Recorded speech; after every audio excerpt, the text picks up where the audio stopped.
Hello students, welcome to my class. रसायन first class 11th मतलब कक्षा 11 पाठ 2 परमाणु संरचना। तो परमाणु संरचना में हम लोग जो है आज बात करेंगे नाभिक की खोज तथा रदरफोर्ड का परमाणु मॉडल। ठीक है, नाभिक की खोज तथा रदरफोर्ड का परमाणु मॉडल, हम इसी टॉपिक पर आज बात करेंगे, यही हमारा विषय है। ठीक है, तो इसमें हम देखेंगे कि नाभिक की खोज किस वैज्ञानिक ने कैसे की और किस तरह से उसने अपना परमाणु का मॉडल दिया। मतलब परमाणु के बारे में कुछ बताया उन्होंने, जो कुछ भी बताया उन्हीं बातों को उनके परमाणु मॉडल के नाम से जाना जाता है। तो देखते हैं कि नाभिक की खोज और परमाणु मॉडल रदरफोर्ड नाम के वैज्ञानिक ने कैसे दिया। नाम भी यहां लिखा है रदरफोर्ड। रदरफोर्ड का पूरा नाम है अर्नेस्ट रदरफोर्ड। ठीक है, अर्नेस्ट रदरफोर्ड बोलते हैं इनको। तो नाभिक की खोज, सबसे पहले हम बात करेंगे नाभिक की खोज पर।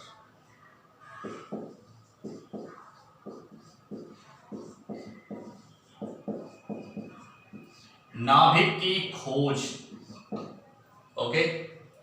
नाभिक की खोज जो है स्टूडेंट्स, थोड़ा सा ध्यान दीजिएगा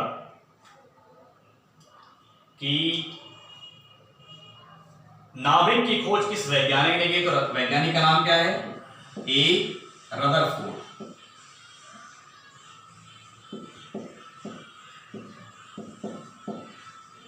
ठीक है ना, ए मतलब अर्नेस्ट रदरफोर्ड नाम के वैज्ञानिक ने नाभिक की खोज की परमाणु के अंदर। कैसे की, तो जरा इसको हम समझ लेते हैं। इन्होंने यहां पर एक रेडियो एक्टिव विकिरण का सोर्स ले लिया, मतलब स्रोत ले लिया। रेडियो एक्टिव विकिरण का यह स्रोत है। ठीक है, या रेडियोधर्मी हम बोल सकते हैं, रेडियोधर्मी विकिरण का स्रोत।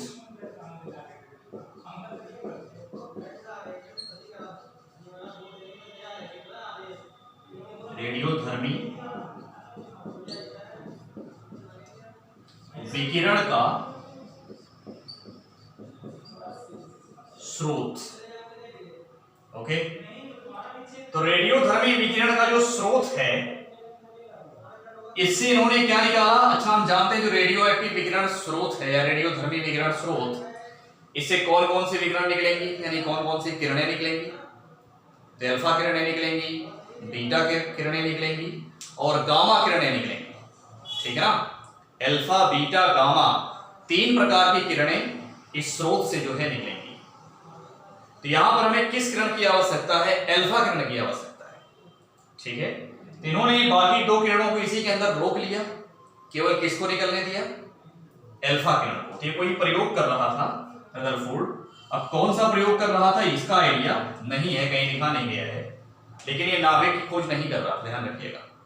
ये नाभिक की खोज नहीं कर रहा था, ये कोई दूसरा प्रयोग कर रहा था। लेकिन इस प्रयोग में नाभिक की खोज गलती से हो गई और उस पर नोबेल प्राइज मिला, इनको नोबेल पुरस्कार मिला। इन्होंने क्या किया, यहां पर एक स्वर्ण धातु की पतली पन्नी ले लिया। यह है स्वर्ण धातु, स्वर्ण धातु की पतली पन्नी। तो स्वर्ण धातु की पतली पन्नी ले लिया इन्होंने और यहां पर इस तरह से एक स्क्रीन लगा दिया। स्क्रीन तो आप लोग जानते ही होंगे, जैसे टेलीविजन में स्क्रीन होता है, वैसे इन्होंने यहां पर स्क्रीन लगा दिया। तो इस स्क्रीन, ये स्क्रीन किसकी बनी हुई थी? ये स्क्रीन बनी हुई थी फ्लोरीसेंट पदार्थ से, मतलब जिंक सल्फाइड की बनी हुई थी, जिंक सल्फाइड से बनी हुई स्क्रीन थी, जर्मेनियस स्क्रीन। तो जिंक सल्फाइड से बना हुआ एक पर्दा ले लिया इन्होंने, मतलब एक स्क्रीन ले लिया जो यहां इस प्रकार लगा दिया और इसने यहां से अल्फा किरण क्या किया, पास किया। ये अल्फा किरण है। अल्फा किरणें लिख दे रहे हैं यहां से, बहुत सारी किरणें इन्होंने पास किया। तो जो ये अल्फा किरणें हैं जब इस स्वर्ण धातु पर टकराती हैं तो यहां से इस पर कुछ रिजल्ट आता है। खैर यही किरणें ही इससे आगे बढ़ करके यहां जगह जगह पर जो है फ्लोरेसेंस उत्पन्न करती है, एक चमक उत्पन्न करती है। जैसे यहां पर एक चमक मान लो आ रही है, एक चमक यहां पर आ रही है, एक चमक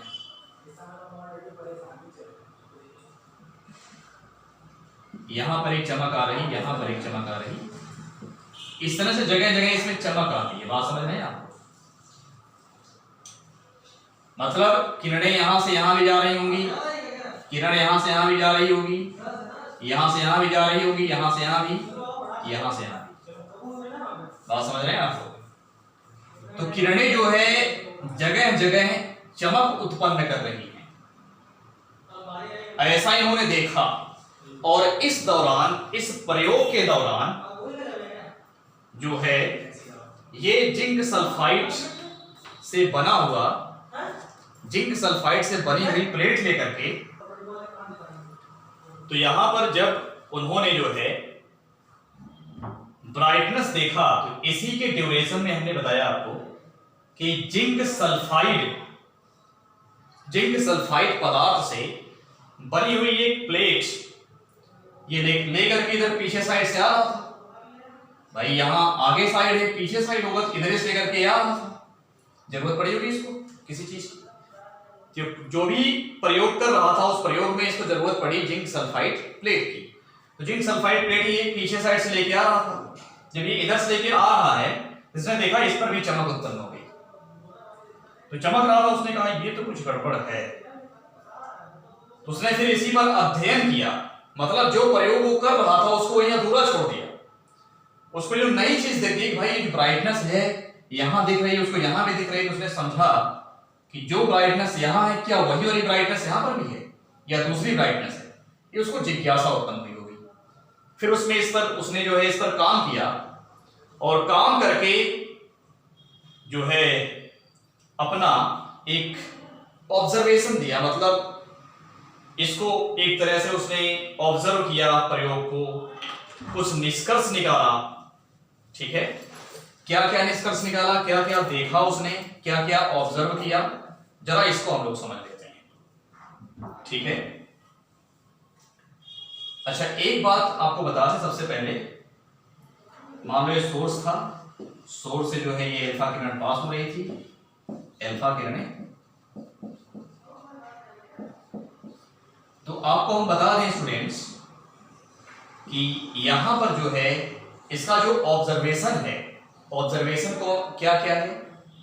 पहला ऑब्जर्वेशन ये है कि इस प्रयोग में अधिकतम अल्फा किरणें लगभग 90% अल्फा किरणें सीधा सीधा अपने ही मार्ग में बिना विचलित हुए निकल जाती हैं। ठीक, सीधा सीधा अपने मार्ग में बिना विचलित हुए निकल जाती है। दूसरा जो ऑब्जर्वेशन था इनका वो क्या था कि बहुत ही कम अल्फा किरणें जो है कुछ एंगल पर, कुछ कोण पर अपने मार्ग से विचलित हो जाती हैं, सीधा नहीं जाती, अपने मार्ग से थोड़ा विचलित हो जाती हैं।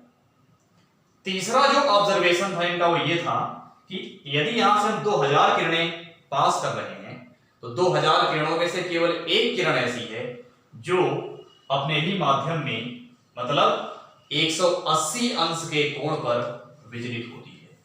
2000 में से केवल एक किरण ऐसी है जो 180 अंश पर विचलित होती है अपने मार्ग से। ये इनका 3 ऑब्जर्वेशन था, 3 बातें इन्होंने ऑब्जर्व किया इस प्रयोग से।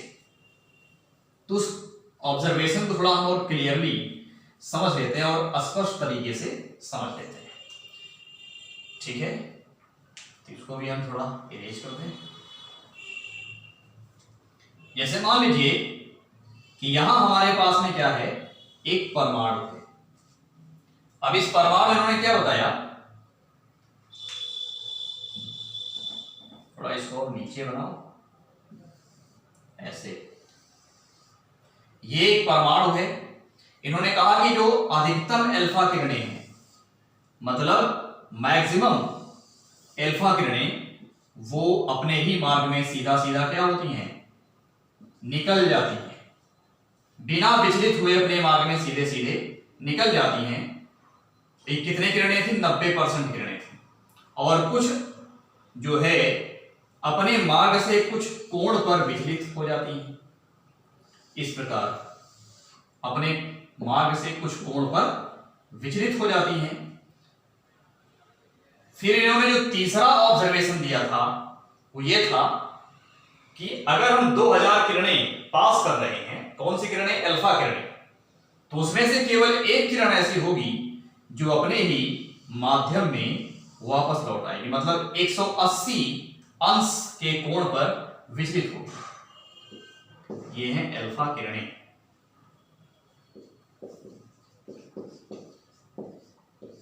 इन पर कितना आवेश होता है, 2 इकाई धनावेश होता है। अल्फा किरणों पर 2 इकाई धनावेश होता है। तो पहला ऑब्जर्वेशन का क्या था, आप लोग इसको लिख लीजिएगा जो हम बोल रहे हैं, हमारे साथ साथ लिखिएगा कि 90% अल्फा किरणें अपने मार्ग पर परमाणु से होकर के पास हो जाती हैं बिना विचलित हुए। फिर जो दूसरा ऑब्जर्वेशन वो ये है कि कुछ किरणें जो बहुत कम संख्या में हैं, वो कुछ कोण पर अपने मार्ग से विचलित हो जाती हैं। तीसरा पॉइंट ये है कि 20,000 अल्फा किरणों में से 20,000 अल्फा किरणों में से केवल एक किरण ऐसी है जो अपने मार्ग में वापस लौट आती है, मतलब 180 अंश के कोण पर विचलित होती है। इस पॉइंट को तीनों को आप लिख लीजिए साथ साथ। अब इन तीनों पॉइंट से जो रिजल्ट आया, जो कंक्लूजन आया, वो क्या आया, तो उसको देख लेते हैं। इन्होंने कहा कि 90% किरणें सीधा निकल जाती हैं। इसका मतलब क्या रहा कि परमाणु के अंदर जो जगह है वो ज्यादा से ज्यादा खाली है। ज्यादा से ज्यादा जगह इसके अंदर क्या है, खाली है। बात समझ गए? वहां ना तो कोई इलेक्ट्रॉन है ना ही कोई प्रोटॉन है, मतलब ना तो वहां कोई धनात्मक कण है ना ही वहां कोई ऋणात्मक कण है। इसीलिए वो सीधा सीधा निकल जाती है। क्योंकि हम देख रहे हैं कि अल्फा किरण पर अल्फा कण पर कितना आवेश होता है, 2 इकाई धनावेश होता है। तो अगर यहां पर धनावेशित कण होते तो इसको प्रतिकर्षित करते, ऋणावेशित कण होते तो वो इसको अपने तरफ खींचते, तो ये अपने मार्ग से विचलित हो जाती है। लेकिन ऐसा नहीं हुआ। इसका मतलब परमाणु के अंदर अधिकांश भाग क्या है, रिक्त है। तो पहला जो रिजल्ट आया, रिजल्ट हम यहां लिख दे रहे हैं। रिजल्ट मतलब रिजल्ट का मतलब निष्कर्ष। निष्कर्ष क्या बना इसका? निष्कर्ष ये है कि परमाणु में अधिकांश भाग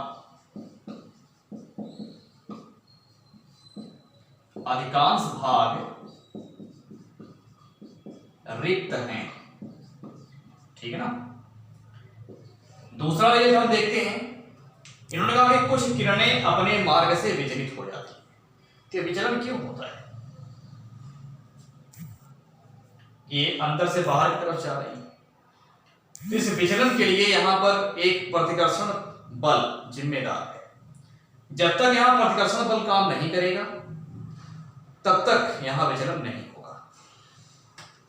तो प्रतिकर्षण बल कहां से उत्पन्न होता है? हम तो देख रहे हैं अल्फा पर 2 इकाई धनावेश है, तो धनावेशित कण ही जो है इसको रिपल कर सकता है, मतलब प्रतिकर्षित कर सकता है। क्योंकि हम जानते हैं समान आवेश में क्या होता है, प्रतिकर्षण होता है, और विपरीत आवेश में क्या होता है, आकर्षण होता है। तो अब यहां पर जब समान आवेश होगा तभी प्रतिकर्षण होगा। इसका मतलब यह रहा कि यहां पर धनावेशित कण हो सकता है, ठीक, धनावेशित भाग हो सकता है। और यह धनावेशित भाग परमाणु के केंद्र में है, क्योंकि जो बाहर की तरफ से किरण निकल रही है वो सीधा निकल जा रही है, उन किरणों को प्रतिकर्षित नहीं कर पा रहा है, मतलब इसका प्रभाव यहां तक नहीं आ पा रहा है। इसका प्रभाव जहां तक आ रहा है वहीं पर इसका प्रभाव दिख रहा है, मतलब ये किरण इसके पास है इसलिए अपने मार्ग से विचलित हो गई कुछ कोण पर। ठीक, बात समझ में आ गई ना? अच्छा, तो दूसरा रिजल्ट यहां पर क्या बनेगा कि परमाणु के अंदर धनावेशित भाग होता है। ठीक है, धनावेशित भाग होता है परमाणु के अंदर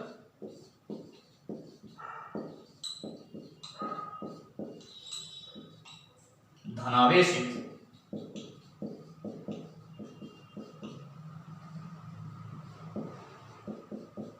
भाग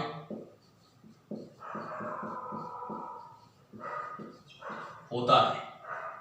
ठीक है ना?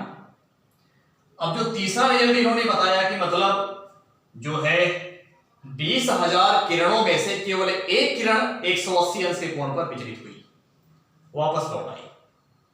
इसका मतलब एक किरण की जो किरण जा रही है उसका जो व्यास बनेगा बहुत कम होगा,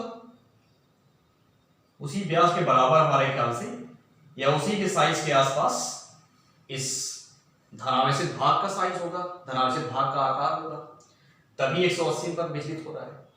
यदि इसका आकार बड़ा होता तो एक नहीं बल्कि कई किरणें या ज्यादा से ज्यादा किरणें, कह सकते हैं कितना इसका आकार बढ़ता चला जाएगा नाभिक का धनावेशित भाग का आकार जितना ज्यादा होगा, जितना बड़ा आकार होगा, उतनी ज्यादा किरणें 180 अंश के कोण पर विचलित होंगी। लेकिन केवल एक किरण जो है अपने मार्ग पर विचलित हो रही है, 180 अंश के कोण पर विचलित हो रही है, तो एक किरण का 180 अंश के कोण पर विचलित होना ये तय कर रहा है या फिर ये निश्चित कर रहा है या इस बात को निर्देशित कर रहा है कि परमाणु के अंदर उपस्थित धनावेशित भाग का जो आकार है बहुत छोटा है। ठीक है, तो जो तीसरा रिजल्ट निकला वो क्या निकला? तीसरा निष्कर्ष कि धनावेशित भाग का आकार अति सूक्ष्म है। धनावेशित भाग का आकार अति सूक्ष्म है।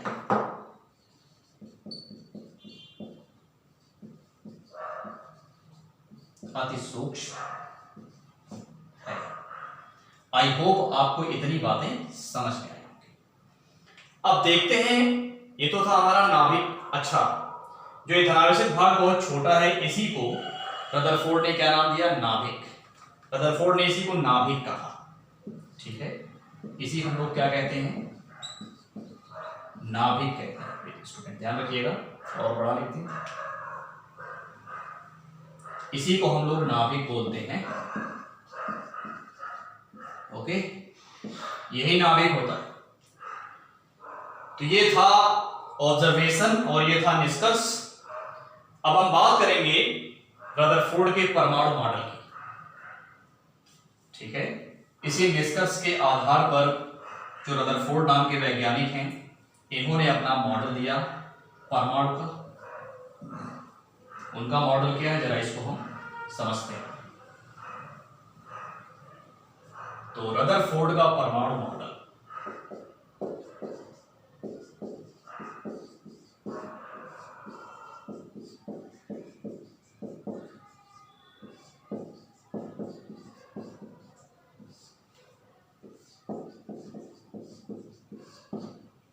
रदरफोर्ड का परमाणु मॉडल, इनके परमाणु मॉडल के अनुसार जो सबसे पहला पॉइंट है वो क्या है? वो ये है कि नाभिक मतलब परमाणु के अंदर नाभिक अति सूक्ष्म आकार का होता है। ठीक है, तो हम यहां पर परमाणु नहीं बल्कि सीधा नाभिक की बात करेंगे। नाभिक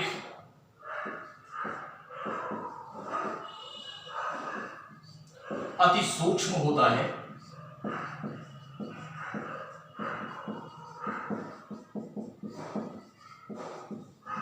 ठीक है, तथा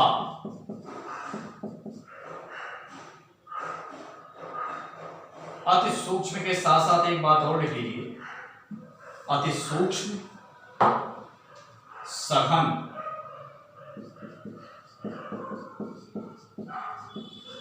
तथा सघन होता है।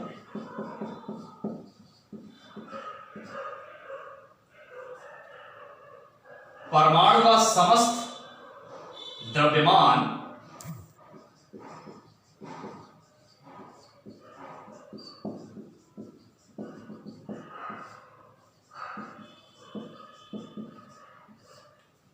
उसके नाभिक में केंद्रित होता है।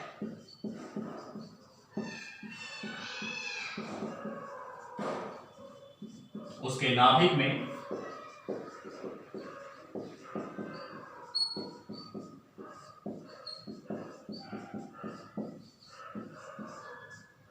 केंद्रित होता है। ओके, दूसरा पॉइंट, नाभिक अपने चारों ओर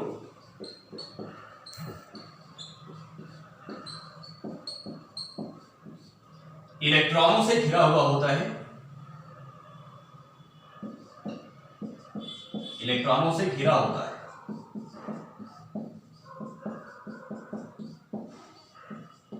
ओके, ये इलेक्ट्रॉन नाभिक के चारों ओर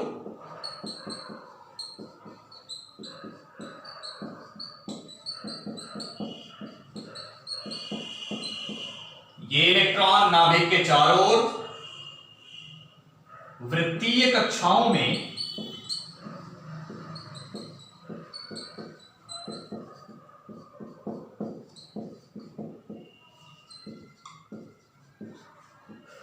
चक्कर लगाते हैं।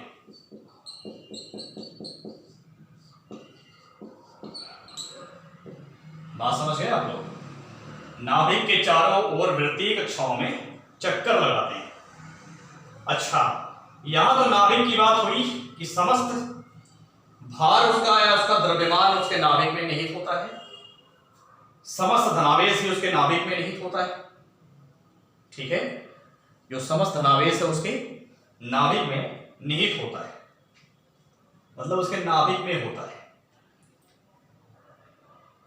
अब ये बात आती है कि परमाणु में इलेक्ट्रॉन भी होता है। ठीक, परमाणु में इलेक्ट्रॉन भी होता है।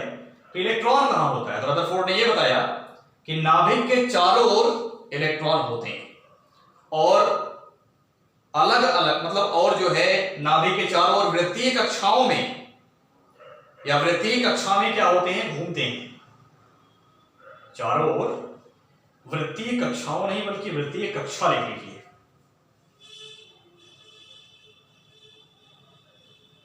वृत्तीय कक्षा में घूमते हैं। ठीक है, नाभिक के चारों ओर वृत्तीय कक्षा में घूमते हैं। ठीक उसी प्रकार जैसे सौर परिवार में सूर्य के चारों ओर भिन्न भिन्न जो ग्रह हैं, ग्रह पृथ्वी हो गई, अरुण वरुण यम बृहस्पति, जितने भी ग्रह हैं, ये सभी ग्रह क्या करते हैं कि सूर्य के चारों तरफ अपनी कक्षाओं में घूमते हैं। उसी प्रकार इलेक्ट्रॉन नाभिक के चारों ओर कक्षाओं में, कक्षाओं ही लिख दीजिए ज्यादा सही रहेगा, वृत्तीय कक्षाओं में चक्कर लगाते हैं। मतलब इनका जो मॉडल है किस किस बात पर आधारित है? सोलर सिस्टम पर आधारित है। सोलर सिस्टम का मतलब सौर परिवार पर निर्भर करता है। यह सौर परिवार है, उसमें सूर्य के चारों तरफ जो ग्रह हैं वो चक्कर लगाते हैं। उसी प्रकार इन्होंने कहा कि इलेक्ट्रॉन नाभिक के चारों ओर चक्कर लगाता है परमाणु के अंदर। ठीक है, अगला पॉइंट ये कि भाई ग्रह और सूर्य में कोई आवेश तो होता नहीं, तो वो जो है गुरुत्वाकर्षण बल के द्वारा आकर्षित होते हैं एक दूसरे से। तो यहां तो आवेश है, यहां कैसे बात बनेगी? यहां कौन सा आकर्षण बल काम करेगा? इन्होंने बताया कि नाभिक और इलेक्ट्रॉन के बीच कौन सा बल काम करता है? इलेक्ट्रोस्टैटिक बल काम करता है। ठीक है, मतलब इलेक्ट्रिक बल, इलेक्ट्रिक फोर्स कह सकते हैं आप उसको। तो इलेक्ट्रॉन तथा नाभिक के बीच इलेक्ट्रोस्टैटिक, इसको ऐसे लिखेंगे हम, इलेक्ट्रोस्टैटिक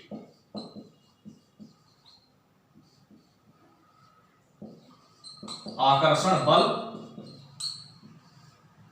कार्य करता है।